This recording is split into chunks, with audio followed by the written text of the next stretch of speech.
Welcome to Houston Sports Talk with your host, Robert Land. Thanks for checking into the best Houston sports podcast, part of the National Bleav Network, presented by FanDuel. And joining me for a Texans Titans preview crossover is my Bleav colleague, Chris Belcher, host of Bleav and Titans. You're hearing this on his channel as well. Great to connect with you, Chris. And hey, does this one have a playoff preview feel? Yeah, I tried to say it with a straight face. I couldn't do it. A couple years ago, it certainly would have, but man, we both find ourselves in an 0-3 hole, and it's familiar for the Titans, but it's not for the Texans. I am anxious to see how this one plays out. Yeah, it's honeymoon over for many of the key guys in charge over with Houston. And anytime you want to ask me anything, feel free to, but CJ Stroud looks as bad as we've seen him look in 3 years. He's averaging less than 200 yards per game, has just 2 touchdowns to 3 interceptions, and is taking some unnecessary sacks. I mean, this offensive line gets its criticism, but some of this stuff is on CJ. Chris, what's your impression of your guy Cam Ward so far? How is this comparing to the early Will Levis experience so far? A lot of people in Tennessee and the Nashville media were quick to sacrifice Will Levis after things started going south last year, but we're seeing a little bit of a pattern with the team at least going south with Cam Ward. The difference is with Cam and with Will is that Cam is taking care of the ball. Yes, he threw a really bad pick six in the game on Sunday, but he did not let that mistake rattle him. He played the rest of the game with a good head on his shoulders, made good decisions, did not make the same mistake twice. And that's one of the things that the Tennessee Titans brass love about Cam Ward. He doesn't make the same mistake twice. He learns from his mistakes.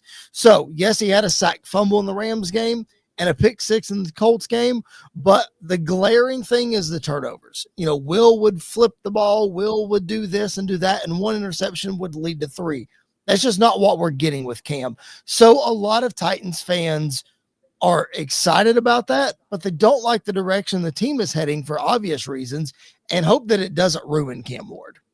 I assume he's not trying to truck linebackers the way Will would try to do. No, Will had that confidence that he could play quarterback, running back. He could play all the positions. Cam is very stay in the pocket. I don't want to run. Like a lot of people in the Titans media and even people I've spoken to outside of the Titans circle, they want him to run more. Those design keepers might back the defense up a little bit. He's just not all about that. What about the offensive line with the Titans, Texans? It's always a conversation. Where are you guys? How bad is it? Or, is it bad? It's bad. I mean, we lead the NFL in sacks given up. I think it's 15 through 3 games. And then you look at the first injury report that came out on Wednesday this week. J.C. Latham is still on the injury report, hasn't played in 2 games, has had a nagging hip injury since preseason. So that's obviously the first-round draft pick last year that we moved from left tackle back to his right tackle position that he played in college. And then Kevin Zeitler, the veteran guard from Detroit that we signed this offseason, has a bicep injury that has him limited in practice on Wednesday, missed last week's game. That right side of the line is abysmal, Robert. It's terrible. Brian Callahan has said over and over that he has confidence in the replacements, John Njoku and Blake Hance. They're not playing well. They're just not. There's no 2 ways about it. They're not playing well. The big storyline in Houston is what a disaster new OC Nick Caley's looked like. Texans fans can't believe this offense is actually worse than it looked under Bobby Slowick last year. The Caley move also has fans questioning D'Amico Ryans for the first time. The honeymoon, as I have said on my show, it's over with. Definitely over despite back-to-back 10-7 seasons. So I'll flip it over to you. Where are you on the fan base, I should say, Chris, on the Brian Callahan experience. I know he just gave up play calling duties this week, right? Yeah, and a lot of people were really excited about that because that's one of the things that I've said on my show several times that I wish he would give up. I think as a first-time head coach, I know it's his second year, but he's still getting adjusted to being a head coach in the NFL, and it's way different than being a quality control or an offensive coordinator or whatever. It's way different. So you're trying to basically put your big boy britches on and combine two jobs into one, trying to manage a terrible football team and call plays at the same time. He can't do both. And he's proven several times that he can't. So I'm glad that he gave up play calling, and fans got excited about that. The problem is it's like fans are down on his game management. And I hate to put it in such blanket terms, but missing the catch call in the Broncos game with Alec Ayumaner and not challenging it and fumbling the end of the second half against the Colts, giving them a free field goal essentially because you couldn't decide what you were going to do. There's just so much going on there. Fans are just frustrated, Robert, and it stems back. I know that this regime had nothing to do with it, but it stems all the way back to the A.J. Brown trade on draft night. And from that moment on, this team has been going so far downhill so fast, and it cannot recover. I think Titans fans ultimately, Robert, we're just trying to figure out how we got to this point being this bad so fast. The A.J. Brown trade, and it's so many blown first-round draft picks. I think the fan base just wants to win. I think if Brian Callahan could turn it around tomorrow and this team wins 14 straight games, everybody would be satisfied. They'd be okay. I think the fan base just wants to win.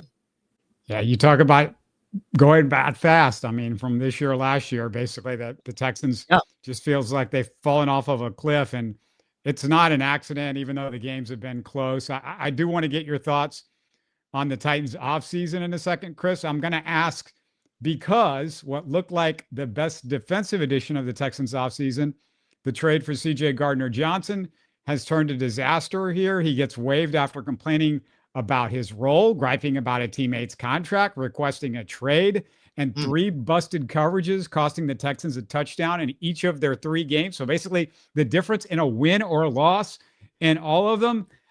Outside of that, he was great. But for you Titans listeners, they gave up guard Kenyon Green, a first-round bust to get Gardner-Johnson, who had just been released. But the disaster was the $6.5 million guaranteed that they handed Gardner-Johnson once they made the trade, guaranteed money. So that's a problem. But on your end, how's the Titans offseason playing out so far?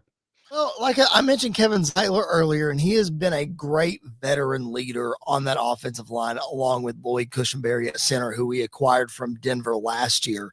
I'd be remiss if I didn't mention left tackle Dan Moore coming over from Pittsburgh on a 4-year deal. That offensive line was solidified for 1 game, and then it seemed like it went downhill after that. But from everything we've seen in the offseason, it's a good offensive line if we could get it together, because that was the Achilles heel of this team last year. Getting those guys healthy and playing is what this offseason was focused around. And then obviously bringing in Cam Ward, which I'm sure we're going to talk about a little more in a minute, in his leadership and what he's been able to bring into this offense.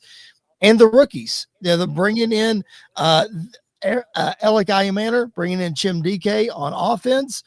Kevin Winston Jr., who we are yet to see on the field for a regular season game, the 3rd-round safety out of Penn State. And then you had 2nd-round draft pick Femi Oladejo, who is doing some nice things off the edge. This is a young team, Robert. And when we were at a point in the offseason where over half the players on the team were either in their 1st or 2nd year in the NFL. So the offseason should, I think, have prepared us more. And I've said this on my podcast several times. Should have prepared us for a letdown, because this is a young team, man. The NFL moves fast and faster, and they've got to learn on the job. And we should expect some mistakes. We should expect some failures. There's no reason this team should have been put on a pedestal and said they're going to win 9-10 games and compete for the division. It's just not going to happen with a young coach and a young team trying to put it together. So all that to say, I think the offseason gave us a little too much confidence, and we need to really rein in our expectations for what we should expect from this team. Yeah, Nick Caserio wishes he could remove a few of his offseason moves from his personal history, even though he cannot. I want to help you listeners worried about your personal data. Delete Me makes it easy, quick, and safe to remove your personal data online at a time when surveillance and data breaches are common enough to make everyone vulnerable. Data brokers make a profit off your data. Your data is a commodity. Anyone on the web can buy your private details. This can lead to identity theft, phishing attempts, and harassment. But now you can protect your privacy with Delete Me. As someone with an active online presence, privacy is really important to me, like I'm sure it is to you. I've had issues in the past, so I know the hassle along with that. Have you ever been a victim of identity theft, harassment, doxing? If you haven't, you probably know someone who has. Delete Me can help you. Take control of your data. Keep your private life private by signing up for Delete Me. And we got a special discount for our listeners. Get 20% off your Delete Me plan when you go to joindeleteme.com/HIT and use the promo code HIT at checkout. The only way to get 20% off is to go and join deleteme.com/HIT and enter code HIT at checkout. That's joindeleteme.com/HIT, code HIT. All right, Chris, before we get to some of the key matchups, I just took a peek at the latest point spread from our friends at FanDuel. I can't believe the Texans are actually favored by a whole 7.5 points. How are they favored by this much against anybody, Chris? They're averaging 15 points a game. This is going to be a real tractor pull, I think. Because the Titans' magic number last year was 17. In almost every game that they lost, they only eclipsed. They only hit 17 points. That's the magic number.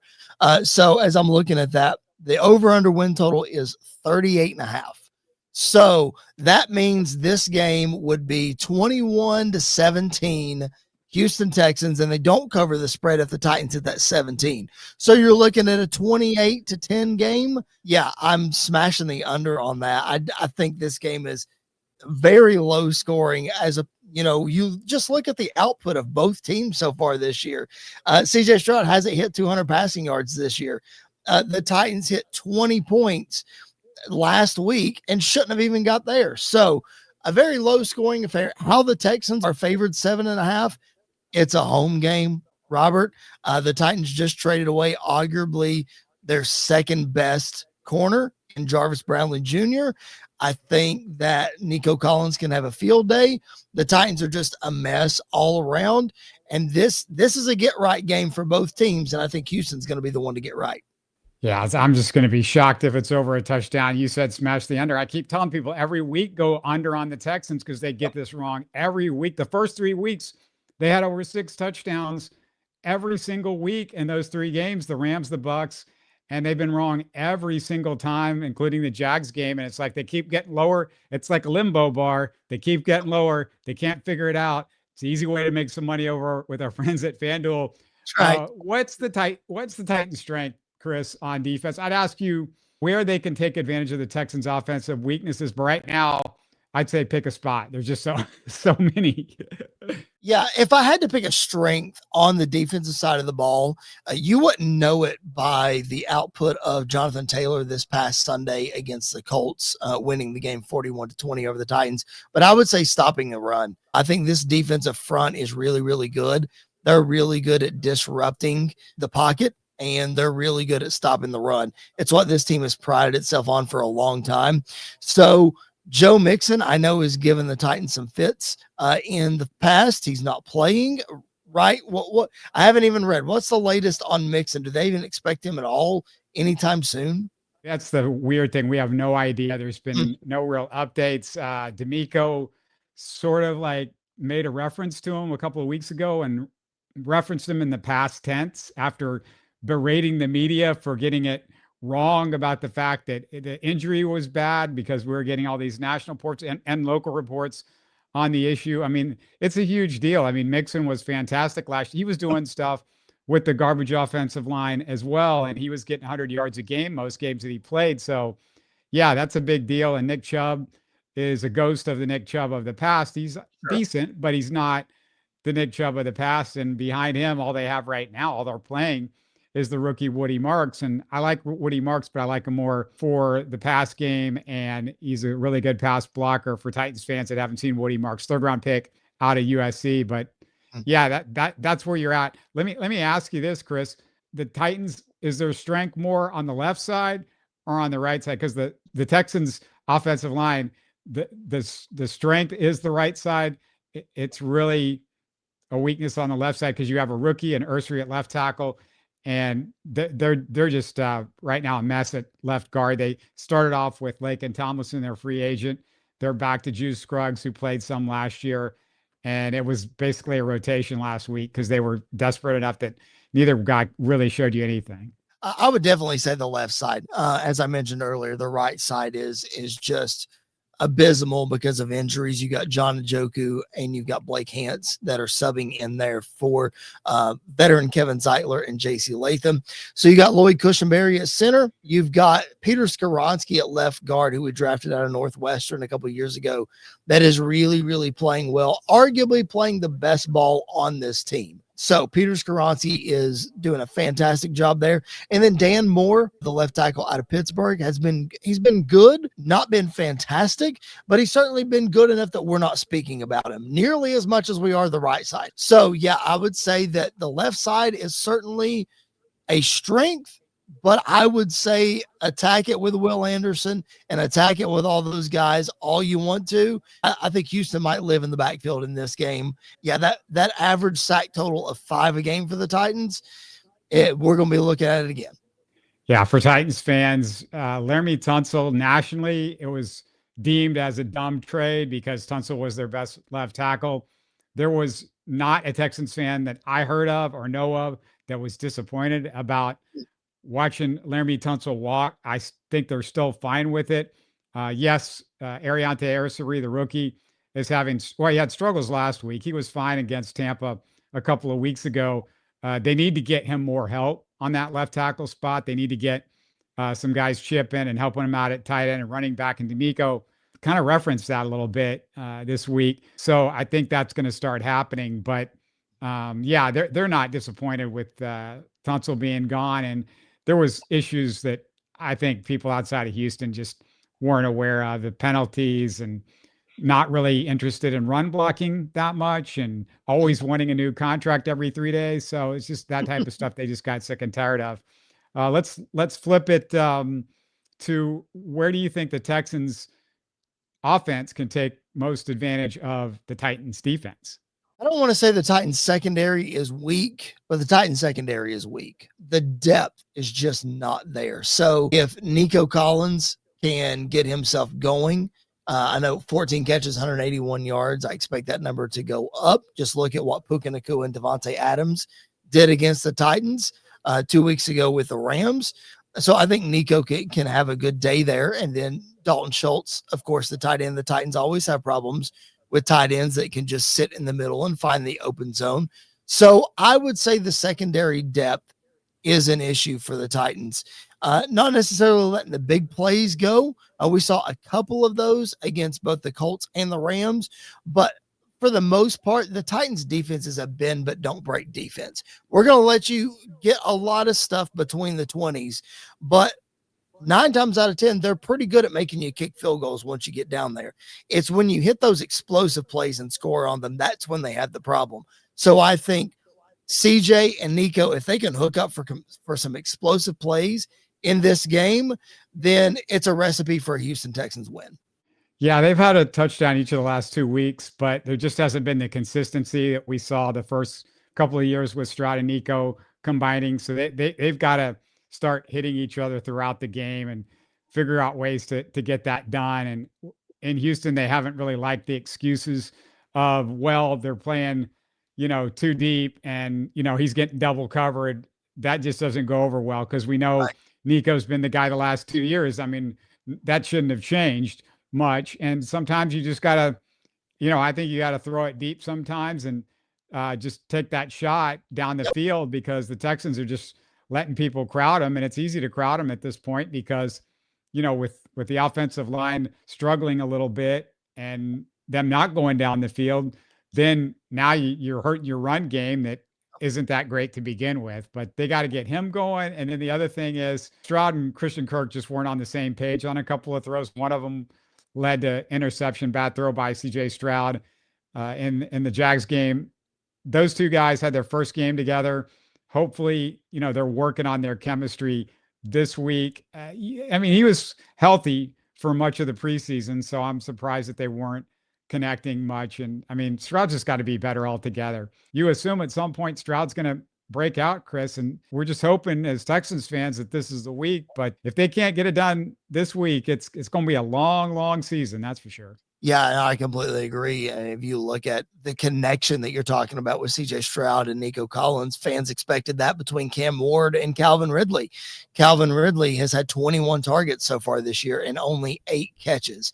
And the narrative around Titans media is, why is Calvin Ridley dropping all these passes? If we made all this effort in the offseason to put Cam Ward and Calvin Ridley's locker right beside of each other, and they've been attached at the hip all offseason, and their chemistry is off the charts, yet they can't seem to connect on passes. So even though Calvin Ridley only has 8 catches, he's second on the team in receiving yards with only 111. No touchdowns for any Titans receiver other than Alec Ayumanner, the rookie out of Stanford. The connection, the importance of CJ Stroud and Nico Collins, equally on the other side, Cam Ward and Calvin Ridley.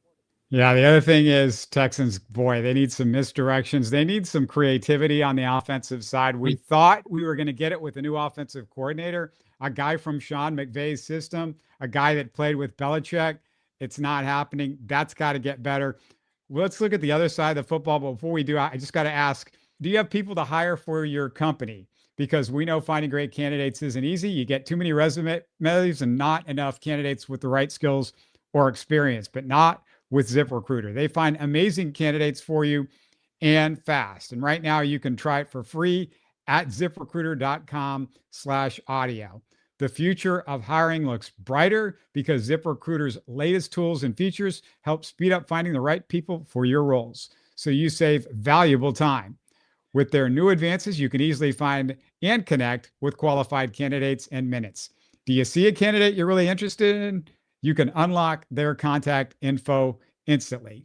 Ditch the other hiring sites and let ZipRecruiter find what you're looking for. The needle in the haystack. 4 out of 5 employers who post on ZipRecruiter get a quality candidate within the first day.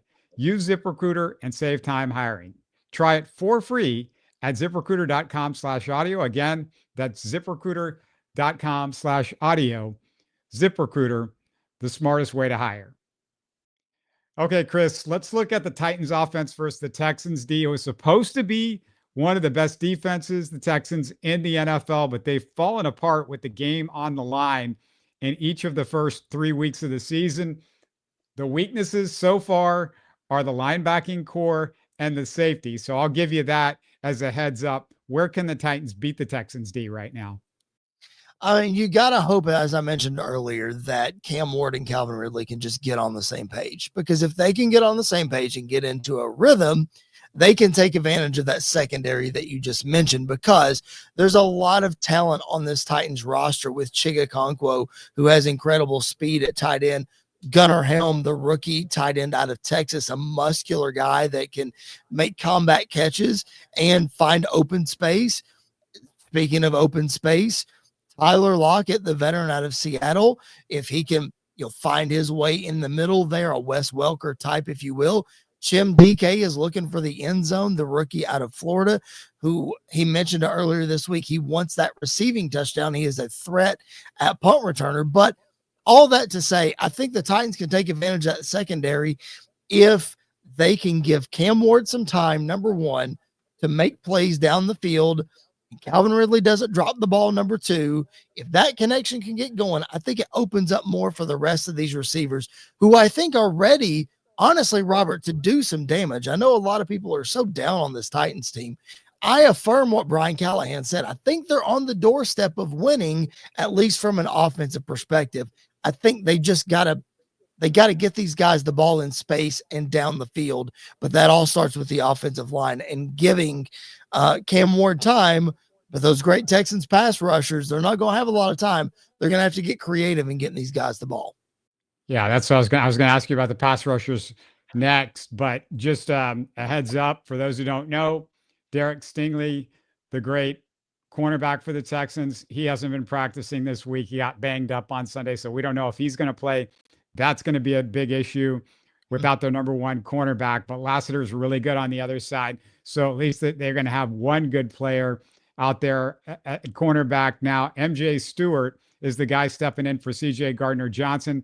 He's been a backup with the Texans for a couple of years. He's okay, but the depth, I mean, they just signed Zion Childress off the Cowboys practice squad, an undrafted guy that they picked up in the offseason, rookie. So Miles Bryant might be playing some this week as well. He's mostly been a corner for the Texans, but they moved him over to safety some. So, it's going to be a little bit of a piecemeal until they can get Jimmy Ward back. He could be back in the next couple of weeks. He's been injured, had some legal issues that he just officially got out of. And then they've also got a rookie that they're pretty high on named Jalen Reed, who will be back hopefully after a couple more games. He was put on IR to start the season. So we'll see about that. Let's get to the edge. Can the Titans hold up against Will Anderson and Danielle Hunter? I can't sugarcoat this. No, they cannot. I mean, we have faced 3 really good defensive lines to start the season, and the road does not get any easier in Houston. 6 sacks against the Broncos, 5 against the Rams. I think they only allowed 4 against the Colts. So we're trending in the right direction. But this Houston defensive line is much better than the Colts. In a short word, no, that they cannot hold up. They're going to have to chip. They're going to have to double. They're going to have to, and there's 2 guys. It's not like you can key in on one guy because the other guy's coming right off the other side. So it's going to be a task for sure. I think I said it earlier. I think they're going to live in the Titans backfield this Sunday. Are there any Titans rookies the Texans fans need to keep an eye out for, or any Titans X-Factors that we haven't mentioned at this point? I can't believe we've gone the whole podcast without mentioning Tony Pollard, who ran for 1,000 yards last season. And even though it's sort of a piecemeal offensive line on the right-hand side, Tony Pollard is still a big weapon. Can be in the receiving game. And if that pass game can get going, look for Tony Pollard to get his on the ground. So that's one guy that I definitely want to mention. I mentioned Chim DK, the rookie earlier out of Florida, a really dangerous kick returner. He's one that can outrun you really, really quick. So you want to be on the lookout for him. Cam Ward obviously is going to play this game and play it well and not make the same mistake twice, as I mentioned earlier. But it's going to be all about what the guys can do around him. The quarterback is only as good as his team. The big key, though, Robert, the big X factor in this whole thing is not even on the field. It's new play caller Bo Hardegree, who has incredible experience in the NFL. He's worked with some really good quarterbacks. He's got a really good pedigree in calling plays, but it's the first time he's calling it for this team. It'll be interesting to see if there are new wrinkles that come up that we haven't seen yet, what he does with some of these weapons. I mentioned trying to get these guys the ball in space. Maybe there's screen passes that happen that we haven't seen a lot of yet. Maybe we see some more Cam Ward running with his legs. I'm anxious to see if this offense changes at all under a new play caller. The big X factor for the Texans, D'Amico said this week, and I can't believe they're kind of saying this out loud, but they're going to try to spread it out and play more hurry up offense. And it's about time. I mean, CJ has looked his best at the end of games throughout his career so far when it's spread out, when they're in a hurry. This is basically what he did a lot, if I remember correctly, at Ohio State. This needed to happen a long time ago. Your offensive line stinks. So what's the worst thing that you can do?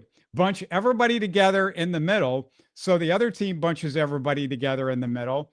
Give them more guys and more holes that they've got to get through. Spread it out at least and get as few guys against us. And it simplifies things for your offensive line. We've only got 4 guys because everybody else has got to be spread out. The second thing, right, it just, as far as an X factor for the Texans go, on the other side of the ball, we would talk about this on our postgame show. We are so befuddled what the love affair is with Henry To'oTo'o, the linebacker. Christian Harris was injured all last year. Now, I assume he's healthy because he's played this year, but he's not playing enough. And when he really looked good a couple of years ago, we thought this guy was really going to flash into something.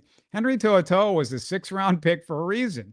He's not somebody that has this potential to be great. And To'oTo'o is just a tragic tackler. I mean, he is not good at it in open space. He, on a 4th and 10, if you missed it, Chris, on Monday Night Football against Baker Mayfield at the end of the game, the last drive, he's got Baker dead to rights. All he's got to do is keep him in front of him, and somehow he flies by Baker, and Baker runs for a first down. They go down and score, and that was all on To'oTo'o. He had him dead to rights on that play. That's the X factor. If you start getting rid of the bad guys, they got rid of Gardner Johnson. That's good because he wasn't doing his job. I'm interested to see how Kalen Bullock's going to do the other safety because, you know, when you look at the Pro Football Focus numbers, it doesn't look good for Kalen Bullock. When we're watching on the field, it doesn't look good. But what we don't know, because we're not in the room, is how many of those missed assignments that he's getting, you know, the blame for was on CJ Gardner Johnson. Because it sounds like Gardner Johnson was just not doing anything right, wasn't taking accountability for it, nothing. So maybe that changes some things in the Texans locker room and in that Texans backfield, the safety in the back end. But yeah, those are to me the real X factors of this game, because you know at some point insanity is just doing the same thing over and over again and expecting different results. And the Texans have been doing the same thing, the same basic, dumb, crowd everything together offense for the last 2.5 years. It's been the same thing. And when it works is when they open things up at the end of the game, and then CJ Stroud starts going down the field. Remember, Chris, twice they were going down the field to win the game the last 2 weeks, and Stroud threw it to the guy. He makes the catch. 1 week it's Ogunbowale. The next week it's Nico Collins. Fumble the ball, and the Texans lose those games. So, like, they were doing it at the end of the game like CJ has done it the last few years. I'm not saying the Texans are going to be any good because of this, because there's still a lot of issues, but boy, do something differently. I mean, that's the X factor right there, man. Yeah, I mean, you're preaching to the choir here, brother, because we're both 0-3. We both see the struggles on the offense. We both see that it helps when you spread the ball out. With the Titans, they've started going hurry up throughout the game, and Cam Ward gets into a rhythm. There in the second quarter of the Colts game, I think he completed 7 balls in a row for a first down, because they were running this hurry up offense. They got into a groove. It's when they settle it down, they pack it in.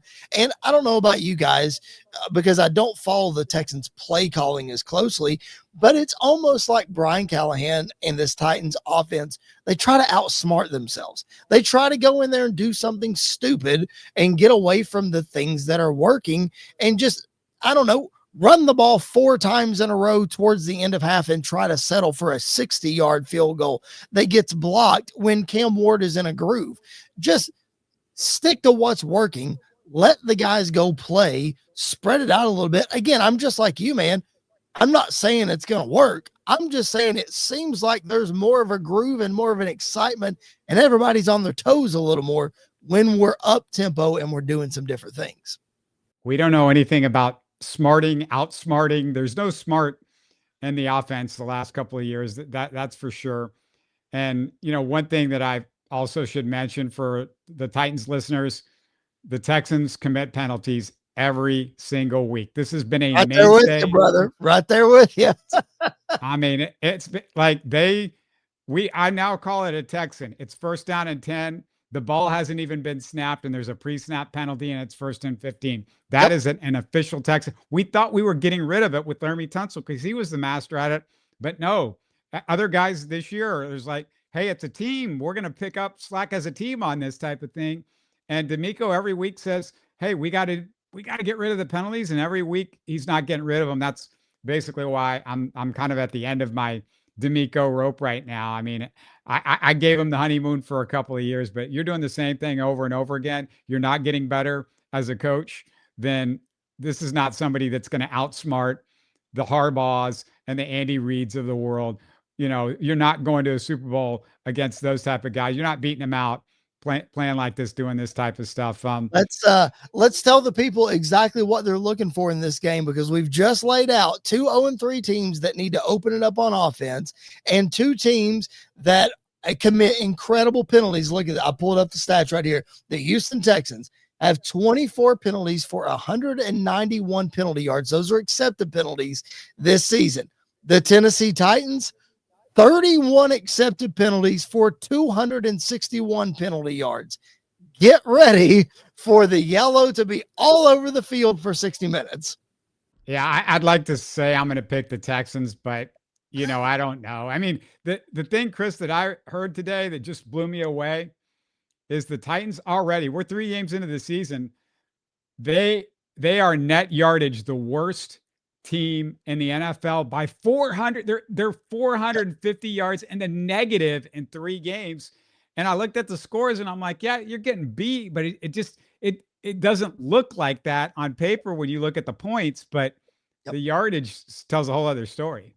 And that's the mantra of this Titans defense. And it's been that way all the way since Mike Vrabel was the head coach. It's bend, but don't break. We're going to let you run all day long between the 20s.